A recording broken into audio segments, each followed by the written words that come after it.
LSU came up short yesterday against Texas A&M. Final score, Texas A&M 38, LSU 23. And today is extremely disappointing for LSU fans because there was so much conversation about the college football playoff. And what if we do beat Georgia as a 2-loss team and an SEC champion, and we find ourselves in the dance and all the carnage going on across the college football landscape.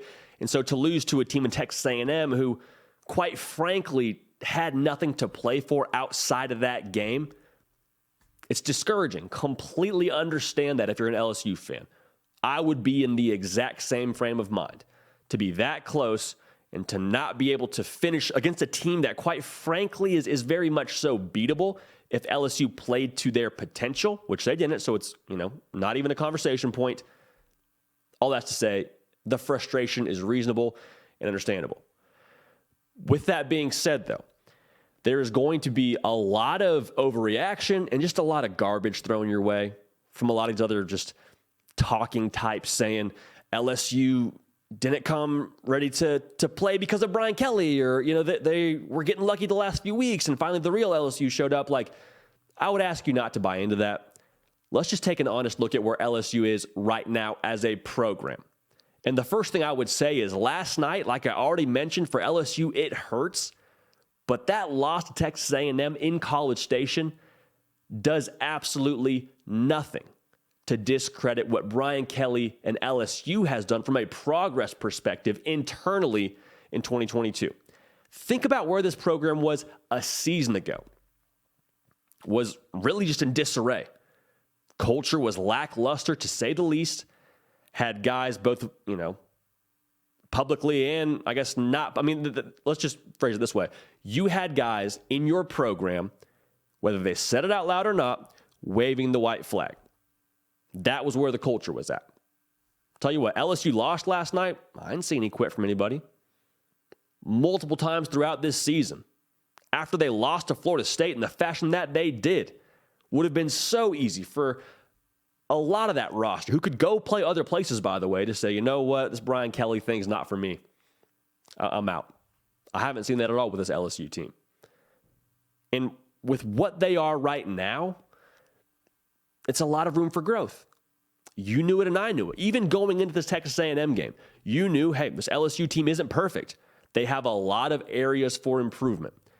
So the fact that they lost last night doesn't necessarily tell us anything too new about them. I think it just gives you another data point for them in this whole growth process, in their culture and in their way of doing things Brian Kelly's way. This is The Hard Count. I'm Jayden Pakel. If you have not yet joined the party and subscribed to the channel, we would love to have you.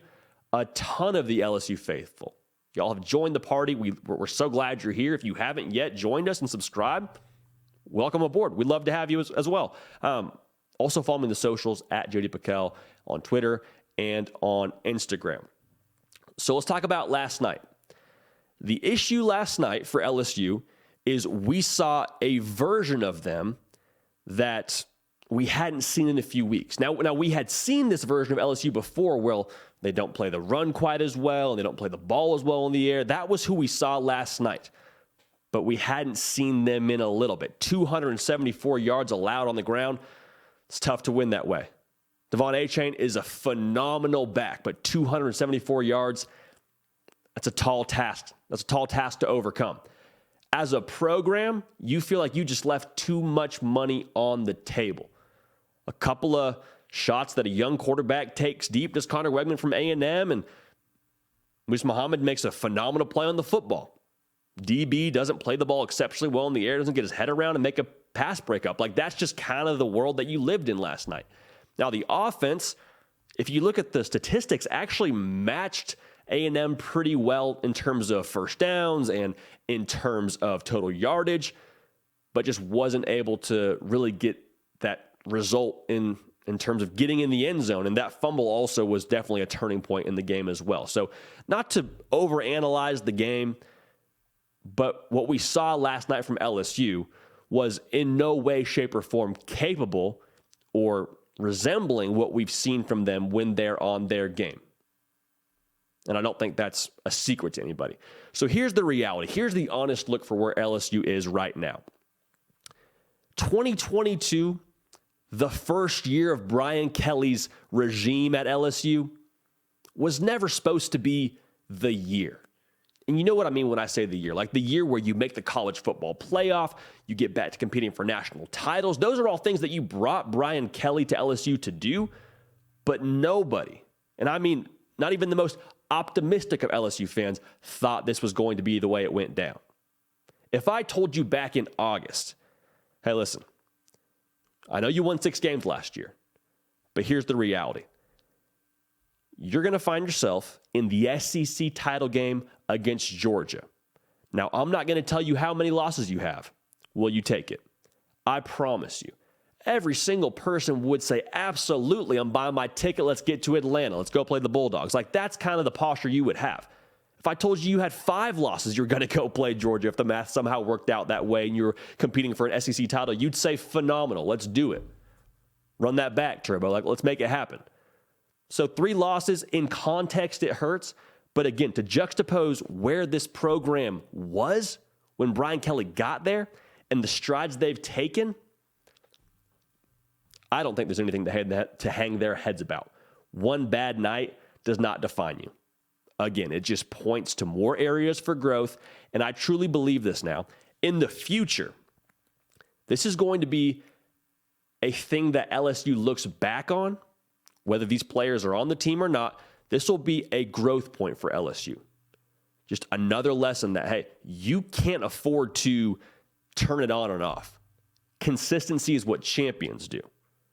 And LSU has been consistent a lot of the time this year. But by definition, consistency is an all-the-time thing. So I think LSU is going to be just fine. And here's the crazy thing. They still play Georgia for the SEC title. They're not just going to show up and hand the trophy to Georgia. I mean, as good as Georgia is, they're still going to have to play that game. So college football playoff, not going to happen. In August, wasn't even really on your radar. But Brian Kelly has taken enormous strides. And credit this program, this locker room, this team has taken enormous strides in doing things the right way. 6 wins a year ago. They're at 9-3, finishing the regular season. Headed to Atlanta to play for an SEC title. And most importantly, are now installing a process to get to those championship level habits that will get them to the college football playoff in the future. I'll leave it at that. I'm Jody Pickell. This has been The Hard Count. Jack Terry doing the heavy lifting, but this is the people's program. So every single thing that you know and that you love about college football happens here on The Hard Count and on this channel every single day. Subscribe, join us. We have a real good time. We're going to keep the party rolling. We will see y'all next time. Hey y'all, thanks so much for watching. Subscribe to the channel here to make sure you don't miss an episode of The Hard Count. Also be sure to check out other videos on the On3 YouTube channel.